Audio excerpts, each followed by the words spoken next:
ఎన్నికలకు ముందు కాంగ్రెస్ పార్టీ ఇది మా గ్యారంటీ అంటూ గ్యారంటీ కార్డుల పేరిట ఏదైతే గారడీ చేసిందో, పెద్ద మనుషులకి 4,000 పెన్షన్ ఇస్తామని, మహిళలకి 2,500 ఇస్తామని, రైతులకు 10,000 కాదు 15,000 రైతు బంధు ఇస్తామని, కేవలం అసలుదారులకే కాదు కౌలు రైతులకు కూడా 15,000 ఇస్తామని, రైతు కూలీలకు 12,000 ఇస్తామని, ఆటో అన్నలకు 12,000 ఇస్తామని, ఇట్లా నోటికి ఎంత వస్తే అంత 2 లక్షల ఉద్యోగాలను యువతకి, నిరుద్యోగ భృతి 4,000అని ఏదైతే చెప్తూ పోయినారో వాటన్నిటి విషయంలో మళ్ళీ ప్రజలకి ఒక్కసారి తిరిగి గుర్తు చేయడానికి, కాంగ్రెస్ గ్యారంటీ కార్డుల పేరిట చేసిన డ్రామాని గుర్తు చేయడానికే నిన్న మనం మన పార్టీ నుంచి కాంగ్రెస్ బాకీ కార్డు, అంటే కాంగ్రెస్ బాకీ కార్డు అంటే ఏ వర్గానికి ఎంత బాకీ పడ్డారు, రైతులకు ఎంత బాకీ పడ్డారు, అట్లాగే రైతులకు ఎంత బాకీ పడ్డారు, అట్లాగే మహిళలకు ఎంత బాకీ ఉన్నారు,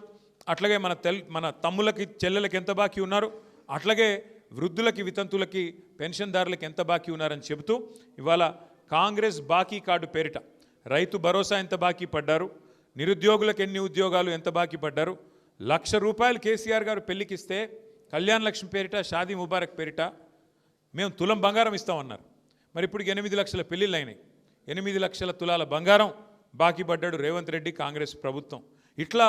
ప్రతి వర్గానికి ఎంత బాకీ ఉన్నది ఈ ప్రభుత్వం అంటూ ఈ బాకీ కార్డులు నిన్నటి నుంచే ఒక ఉద్యమ రూపంలో ఇంటింటికి మనిషికి చేర్చడానికి మనం తీసుకున్నాం.